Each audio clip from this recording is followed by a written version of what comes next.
Hey y'all, it's Slade. Welcome back to the channel, and today we have another Monster Hunter video. Today I'm going to be covering kind of another hot button topic that's been going on. It's just been really on my mind, so I just wanted to kind of put this video out here. You know, Sunday isn't going to normally be a day that I put out a video, but this particular one has just been really bothering me. Don't mind the footage that you're seeing in the background. It's just random stuff to keep you entertained while you listen to my dulcet tones.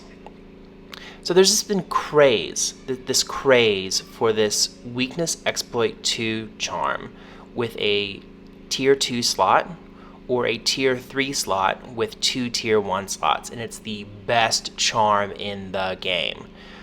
It's not the best charm in the game. I'm going to show you some pictures of my own build just now and what I'm capable of getting with the current charm that I wear. And it's going to demonstrate that it isn't actually best in slot. It is certainly a flexible charm, and if you get it, awesome. And there are some other controversies going around about all this, including, bugged charm tables and them repeating over and over again, as well as there being charm tables at all. Now, Capcom recently put out a statement saying that it is not intended to be tied to your save data, which is an indication to me that there are actually 2 bugs going on, not just one. The one bug is the short loop, where people are going to the same 20 talismans, and it's causing a big problem because they're repeating the same 20 talismans no matter how many times they meld in Wisp of Mystery. The other bug is that there are charm tables to begin with. Gaijin Hunter recently in the Third Fleet podcast with Ryukon mentioned something that he heard, or maybe he read on the Japanese side of Capcom, where the charm tables were supposed to reset every time you loaded the game. So you would be on a charm table of sorts while you were in that play session. But the moment you quit the game and then reloaded the game, you were supposed to go back onto a new charm table, thus creating this pseudo RNG, things are supposed to be exciting. Well, right now that's not happening, and we have the community going around, mapping out the entirety of at least 2 of possible 4 charm tables. And of course, that's not very exciting. And so I don't think that that's what Capcom intended. I think it'd be quite foolish to think that is what they intended. In any case, all that being said, I'm now going to get into showing you some things with my build. If you see here in the screenshot, I'm running Critical Boost 3, Attack Boost 4, Weakness Exploit 3, and Quick Sheath 3. I'm a longsword user. Quick Sheath 3, if you guys don't know, is a fantastic, incredible skill. And you'll also notice that I'm running 1 point of focus. I'm going to make a video of why I run 1 point of focus later and why I think it's really good, even if it's not meta. Also in this channel, just as a kind of a side note, I am not going to be doing meta builds. I'll be doing close to meta builds because I also like to see really big damage numbers, and maybe some fun builds that are just meme. But I don't believe in chasing after the meta. Oftentimes, unless you're a professional speedrunner who's just so fantastic at this game that you never get hit, you're going to want some other things to make your life easier. And that's actually going to be better for you anyway. So we're not going to be doing like ultimate meta video guides or whatever here on this channel. So if that's what you're interested in, I'm super sorry. It's not going to happen. In any case, so this is a charm that I'm currently running with. It is a Quick Sheath 2 charm with 2 tier 2 slots and a random wall running 1. Who cares about that? As you can see, I'm capable of a lot of, I'm going to call it skill economy. I have a lot of skill economy going on here. And if I were to just shift things around and go towards more of what the meta actually is, running Critical Boost 2 with Attack Boost 7, I'm perfectly capable of doing that along with having Weakness Exploit 3.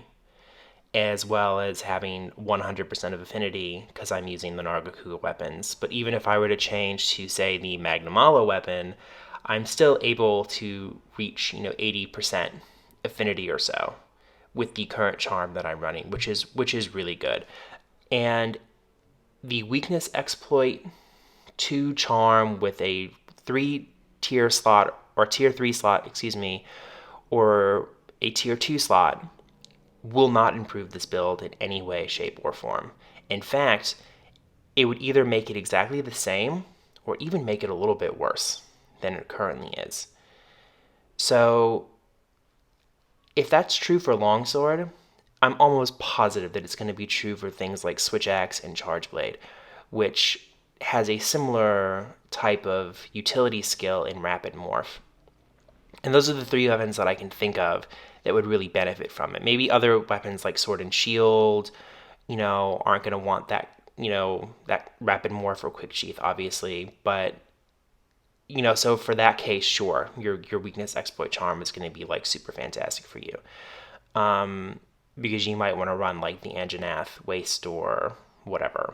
So, sure. But, I know for dual blades, things like Protective Polish are really fantastic for you due to some synergy with some other Rampage skills and whatnot.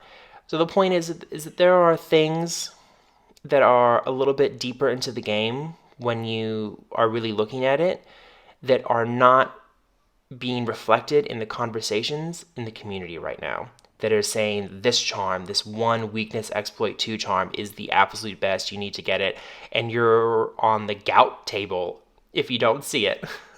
Like this awful table that is cursed or something. I looked at that table. There are some incredible charms on that table for a variety of builds. Bubbly Dance builds, Hellfire builds, just Mimi Bludgeoner builds, whatever. There are great charms on that table that just aren't weakness exploit. And I'm going to encourage the people who are listening to this to get out of this mindset that it needs to be perfect or it's worthless. First of all, that's not true in any part of your life. Things can be good, and that's awesome. It doesn't need to be perfect or bust. Life lesson for you guys there. But in any case, this is all that matters. This skill sheet is all that matters. Your armor only matters in so much as how it affects this skill sheet. If you can obtain these skills, it doesn't matter where you get it from. So be on the lookout for those charms that will help you build to your personal playstyle, because ultimately, if you're not having fun, then what's the point of playing the game? So stop farming the final boss as well. I'm going to leave you with that. Stop farming the final boss. Just do what's fun. Because you are going to actually probably find a charm that's going to work for your build, regardless of whether it's weakness exploit or some other utility skill that would really help you out in other ways. Thanks for coming to, I guess it's Sunday, so I want to call it the Sunday sermon. Thanks for coming to my Sunday sermon. Look forward to seeing you guys back in the channel. If you like this, please hit that like and subscribe button. I really appreciate it. Bye for now.